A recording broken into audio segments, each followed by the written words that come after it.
പിതാവിൻ്റെയും പുത്രൻ്റെയും പരിശുദ്ധാത്മാവിൻ്റെയും നാമത്തിൽ ആമേൻ. മക്കളെ, 24-ാം തീയതി വ്യാഴാഴ്ച ഏപ്രിൽ മാസം പ്രാർത്ഥിക്കുക. അമ്മേ പരിശുദ്ധമ്മേ, അമ്മേ പരിശുദ്ധമ്മേ, ദേവമാതാവേ, ദൈവമാതാവേ, കൃപാസനത്തിലൂടെ ഞങ്ങൾക്കും ഞങ്ങളുടെ ദേശത്തിനും അമ്മ മധ്യസ്ഥം തേടി തന്ന എല്ലാ അനുഗ്രഹങ്ങൾക്കും കൃപകൾക്കും ഞങ്ങളിപ്പോൾ ഹൃദയം നിറഞ്ഞ നന്ദി പറയുന്നു. അമ്മേ പരിശുദ്ധമ്മേ, ദൈവമാതാവേ, 2004 ഡിസംബർ 7 ഉച്ചകഴിഞ്ഞ് 2:30 സംഭവിച്ച അമ്മയുടെ പ്രത്യക്ഷപ്പെടലിനെ കുറിച്ച് തിരുസഭയ്ക്ക് സമർപ്പിച്ചിരിക്കുന്ന പഠനരേഖകളുടെ മേൽ സഭാത്മകമായ പഠനം ആരംഭിക്കുവാൻ ഞങ്ങൾ പ്രാർത്ഥിക്കുന്നു. അമ്മേ പരിശുദ്ധമ്മേ, ഭൂസ്വർലോകങ്ങളുടെ രാജ്ഞിയായ അങ്ങേയ്ക്ക് പ്രപഞ്ചപ്രകൃതിയെ തിരുസഭ പ്രതിഷ്ഠിക്കുവാൻ ഈ പ്രത്യക്ഷീകരണ വഴി ഇടയാക്കണമേ. പരിശുദ്ധ അമ്മേ, ജപമാല മാതാവേ, സകല കൃപാസനം പ്രാർത്ഥനയോടും ചേർത്ത് ഞങ്ങളിപ്പോൾ പ്രാർത്ഥിക്കുന്ന ഈ കുടുംബത്തിന്റെ പ്രത്യേക നിയോഗം പരമക്കളെ.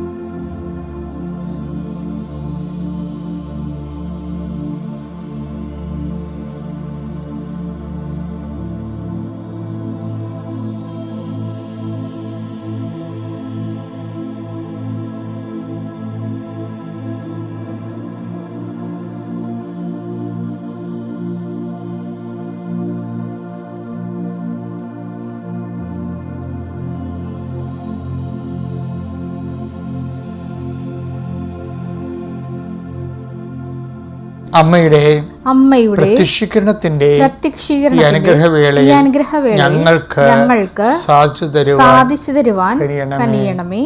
ആമേൻ. വിശ്വാസ പ്രമാണം. സർവശക്തനായ പിതാവും ആകാശത്തിന്റെയും ഭൂമിയുടെയും സൃഷ്ടാവുമായ ദൈവത്തിൽ ഞാൻ വിശ്വസിക്കുന്നു. അവിടുത്തെ ഏകപുത്രനും ഞങ്ങളുടെ കർത്താവുമായ ഈശോ മിശിഹായിലും ഞാൻ വിശ്വസിക്കുന്നു. ഈ പുത്രൻ പരിശുദ്ധാത്മാവിനാൽ ഗർഭസ്ഥനായി കന്യകാമറിയത്തിൽ നിന്ന് പിറന്ന് പൊന്തിയോസ് പീലാത്തോസിന്റെ കാലത്ത് പീഡകൾ സഹിച്ച് കുരിശിൽ തറയ്ക്കപ്പെട്ട് മരിച്ച് അടക്കപ്പെട്ട് പാതാളങ്ങളിൽ ഇറങ്ങി മരിച്ചവരുടെ ഇടയിൽ നിന്ന് 3-ാം നാൾ ഉയർത്ത് സ്വർഗത്തിലേക്ക് എഴുന്നള്ളി സർവശക്തിയുള്ള പിതാവായ ദൈവത്തിന്റെ വലതുഭാഗത്തിരിക്കുന്നു. അവിടെ നിന്ന് ജീവിക്കുന്നവരെയും മരിച്ചവരെയും വിധിക്കുവാൻ വരുമെന്നും ഞാൻ വിശ്വസിക്കുന്നു. പരിശുദ്ധാത്മാവിലും ഞാൻ വിശ്വസിക്കുന്നു. വിശുദ്ധ കത്തോലിക്കാ സഭയിലും പുണ്യവാന്മാരുടെ ഐക്യത്തിലും പാപങ്ങളുടെ മോചനത്തിലും ശരീരത്തിന്റെ ഉയർപ്പിലും നിത്യമായ ജീവിതത്തിലും ഞാൻ വിശ്വസിക്കുന്നു. ആമേൻ. സ്വർഗ്ഗസ്ഥനായ ഞങ്ങളുടെ പിതാവേ, അങ്ങയുടെ നാമം പൂജിതമാകണമേ. അങ്ങയുടെ രാജ്യം വരണമേ. അങ്ങയുടെ തിരുമനസ് സ്വർഗത്തിലെ പോലെ ഭൂമിയിലും ആകണമേ. അന്നു വേണ്ടുന്ന ആഹാരം ഇന്ന് ഞങ്ങൾക്ക് തരണമേ. ഞങ്ങളോട് തെറ്റ് ചെയ്യുന്നവരോട് ഞങ്ങൾ ക്ഷമിക്കുന്നത് പോലെ ഞങ്ങളുടെ തെറ്റുകൾ ഞങ്ങളോടും ക്ഷമിക്കണമേ. ഞങ്ങളെ പ്രലോഭനത്തിൽ ഉൾപ്പെടുത്തരുതേ, തിന്മയിൽ ഞങ്ങൾ രക്ഷിക്കണമേ. ആമേൻ. നന്മ നിറഞ്ഞ മറിയമേ, സ്വസ്തി. കർത്താവ് അങ്ങയുടെ കൂടെ സ്ത്രീകളിൽ അങ്ങ് അനുഗ്രഹിക്കപ്പെട്ടവളാകുന്നു. അങ്ങയുടെ ഉദരത്തിൻ ഫലമായി ഈശോ അനുഗ്രഹിക്കപ്പെട്ടവനാകുന്നു. പരിശുദ്ധ മറിയമേ, തമ്പുരാന്റെ അമ്മേ, പാപികളായ ഞങ്ങൾക്ക് വേണ്ടി ഇപ്പോഴും ഞങ്ങളുടെ മരണസമയത്തും തമ്പുരാനോട് അപേക്ഷിക്കണമേ. ആമേൻ. എൻ്റെ കർത്താവേ, നിന്റെ ഉന്നതമായ നാമത്തിന് സ്തോത്രം ചെയ്യുന്നു. കർത്താവേ, നിന്റെ വിശുദ്ധ പൗരോഹിത്യത്തെ മഹത്വപ്പെടുത്തണമേ. കർത്താവെ, സഭയിലുള്ള സാന്നിധ്യം പ്രകടമാക്കണമേ. 39 വർഷം ഞാൻ അർപ്പിച്ച കൃപാനയുടെ യോഗ്യതയാൽ കൃപാസാൽത്താരെ ജീവനോടെ പ്രത്യക്ഷപ്പെട്ട പരിശുദ്ധമ്മയുടെ മാധ്യസ്ഥത്തിൽ ഈ അൾത്താരയിൽ നടന്ന 10,000-കണക്കിന് ആരാധന ശക്തിയാൽ അങ്ങയുടെ മക്കളെ ഞാൻ ഈശോനാമത്തെ ആശീർവദിക്കുന്നു. എൻ്റെ ദൈവപേദരെ, നീ ഇന്ന് കടന്നു പോകുന്ന ഓരോ വഴികളും കർത്താവിൻ്റെ ദൂതൻ നിനക്ക് മുമ്പ് നടക്കുകയും നീ നടക്കേണ്ട വഴി നിനക്ക് ആലോചിച്ച് നൽകുകയും ചെയ്യുമ്പോഴേ നിന്റെ ആലോചനകളിലും ചിന്തകളിലും തീരുമാനങ്ങളിലുമെല്ലാം പരിശുദ്ധാത്മ നിറയട്ടെ എന്ന് പ്രാർത്ഥിക്കുന്നു. നിനക്ക് ആപത്ത് വരുന്ന നഷ്ടങ്ങൾ വരുന്ന, കട്ടങ്ങൾ വരുന്ന, കോട്ടങ്ങൾ വരുന്ന എല്ലാ ചിന്താഗതികളും, തീരുമാനങ്ങളും, കോയിൻസിഡൻസുകളും, മറ്റുള്ളവരുടെ സമ്മർദ്ദം മൂലം നീ എടുക്കേണ്ടി വന്ന എല്ലാ ആപത്തുകളും യേശുക്രിസ്തുവിൻ്റെ കുരിശിൻ്റെ അടയാളത്തിൽ ഞാൻ നിന്നെ സംരക്ഷിച്ചുകൊണ്ട് ബന്ധിക്കുന്നു. കർത്താവിൻ്റെ കണ്ണ് ചൊരിയട്ടെ. കർത്താവെ, ഇന്ന് നിൻ്റെ പുതുതായിട്ട് നിൻ്റെ ജീവിതവൃത്തിക്കും മേൽഗതിക്കും വേണ്ടി നീ എടുക്കുന്ന തീരുമാനങ്ങൾ, പുതിയ പുതിയ തീരുമാനങ്ങൾ എടുക്കുവാനും പുതിയ നല്ല ബന്ധങ്ങളിലേക്ക് ചെന്ന് ചേരുവാനും കർത്താവ് തന്നെ നിൻ്റെ ജീവിതം ക്രമീകരിച്ച് തരുവാനും കർത്താവിൻ്റെ നാമത്തെ നിന്നെ ഞാൻ ആശീർവദിക്കുന്നു. കർത്താവെ, നിൻ്റെ ഹോംവർക്കുകളാക്കി ഗൃഹപാഠങ്ങളായിട്ട് നീ മാറ്റി വച്ചിരിക്കുന്നത്, നീക്കി വച്ചിരിക്കുന്നത്, ഇന്ന് ചെയ്തു തീർക്കേണ്ട കാര്യങ്ങൾ, കണ്ടുമുട്ടേണ്ട വ്യക്തികൾ, ചെയ്തു തീർക്കേണ്ട കാര്യങ്ങൾക്കും കണ്ടുമുട്ടേണ്ട വ്യക്തികൾക്കും കർത്താവിൻ്റെ കരുണയും കൃപയും നിനക്കുണ്ടാവട്ടെ എന്ന് പ്രാർത്ഥിക്കുന്നു. സാമ്പത്തിക മേഖല തകർച്ചയിലാകുന്ന അവസ്ഥ, ജീവിത ചെലവ് പോലും എങ്ങനെ നിർവഹിക്കുന്നവർക്ക് വിഷമിക്കുന്നവർ, ജോലി സംബന്ധമായ പ്രതിസന്ധി കുടുങ്ങിയിരിക്കുന്നവർ, സർവീസ് സംബന്ധമായ പ്രതിസന്ധി കുടുങ്ങിയിരിക്കുന്നവർ, അതങ്ങനെയുള്ള എല്ലാ മക്കളെയും സമർപ്പിച്ച് പ്രാർത്ഥിക്കുന്നു. അതിൽ നിന്നെല്ലാം ദൈവമാതാവിൻ്റെ പ്രത്യേകമായ പരിപാലനയിൽ നിനക്ക് വിടുതൽ ലഭിക്കട്ടെ എന്ന് പ്രാർത്ഥിക്കുന്നു. ഇപ്പോൾ മുടി കൊഴിഞ്ഞു പോകുന്നവരെയും മുടി കൊഴിഞ്ഞ പല പല കാരണങ്ങളാൽ ശരീരത്തിന് ത്വക്ക് രോഗമുള്ളവരെയും കർത്താവ് കാണിക്കുന്നു. അവിടെ മേലെല്ലാം കർത്താവ് വിശുദ്ധമായ രക്തം തളിക്കപ്പെട്ട് പ്രാർത്ഥിക്കുന്നു. വിട്ടു മാറാത്ത തലവേദനയും കണ്ണിന് കാഴ്ച മങ്ങുന്ന അവസ്ഥയും മൂക്കിന് ദശ വളരുന്ന അവസ്ഥയും അങ്ങനെയുള്ള എല്ലാ ആന്തരിക സിസ്റ്റുകൾ, പാങ്ക്രിയാസിൻ്റെ രോഗങ്ങൾ, കരരോഗങ്ങൾ, കിഡ്നി രോഗങ്ങൾ, അതുപോലെയുള്ള ആന്തരിക അവയവത്തിൻ്റെ രോഗങ്ങളെ കർത്താവിൻ്റെ വിശുദ്ധമായ രക്തത്താൽ കഴുകപ്പെട്ട് പ്രാർത്ഥിക്കുന്നു. വിവാഹം ഒത്തുവരാത്തവർ, വിവാഹം താമസിക്കുന്നവർ, ചെയ്തുപോയി നടന്ന വിവാഹത്തിൻ്റെ മേലും പരസ്പരം അകന്നു താമസിക്കുന്നവരെല്ലാം ഐക്യപ്പെടുവാനും, മക്കളില്ലാത്തവരും ഗർഭിണികളായിട്ടുള്ള അമ്മമാരും ഗർഭസ്ഥ ശിശുക്കൾക്ക് പ്രയാസങ്ങളുള്ളവരും എല്ലാം സമർപ്പിച്ച് പ്രാർത്ഥിക്കുന്ന കർത്താവിൻ്റെ തിരുമുറിവാൾ വലതുകരം ആണിപ്പെടുന്ന അത്ഭുതകരം ഗർഭിണികളെ വയറിൽ കർത്താവ് സ്പർശിക്കട്ടെ. അമ്മയും കുഞ്ഞും ആരോഗ്യത്തോടെ ഇരിക്കുവാനും, ആരോഗ്യമുള്ള കുഞ്ഞിനെ പ്രസവിച്ച് അമ്മയും കുഞ്ഞും ആരോഗ്യത്തോടെ വന്ന് കർത്താവിന് നന്ദി പറയുവാനും ദൈവത്തിൻ്റെ നാമത്തിൽ ഞാൻ നിന്നെ ആശീർവദിക്കുന്നു. നിൻ്റെ രോഗങ്ങൾ, നിൻ്റെ ഡോക്ടർ, നിന്നെ ചികിത്സിക്കുന്ന ഡോക്ടറിനെ ആശീർവദിക്കുന്നു.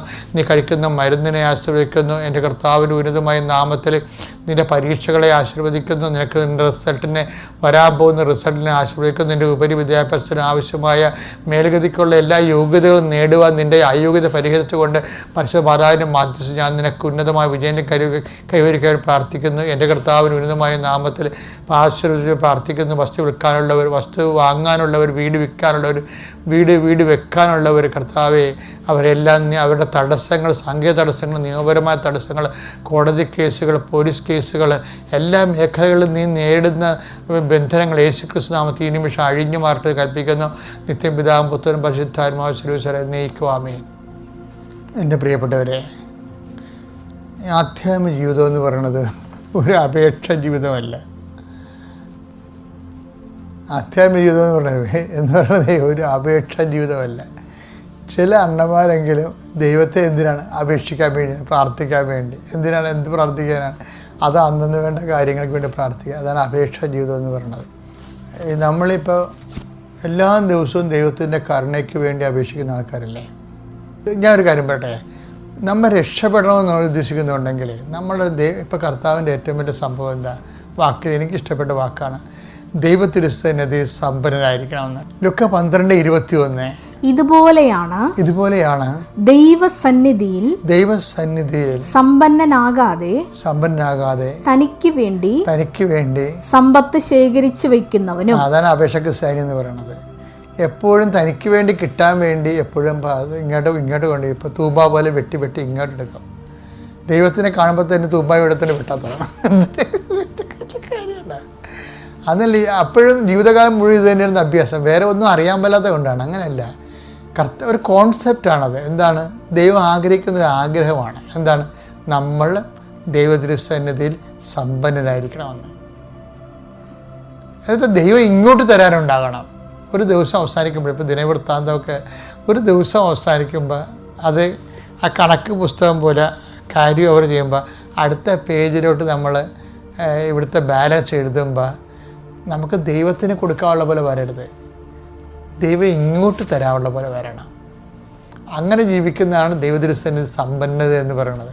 അതിൻ്റെ ഏറ്റവും വലിയ സമ്പന്ന ഈശോ തന്നെയായിരുന്നു. ഈശോ ഒരു സന്ധ്യയ്ക്ക് തൻ്റെ അവസാന ദിവസമില്ലേ, അവസാന ദിവസം രാത്രിയാകണ മുമ്പ് അവസാന ദിവസം സന്ധ്യയ്ക്ക് കർത്താവ് ഗത്സേമനി മുട്ടുകുത്തുമ്പോൾ ഈ സമ്പന്നത പറയുന്നുണ്ട്. എന്താ പറയണത്?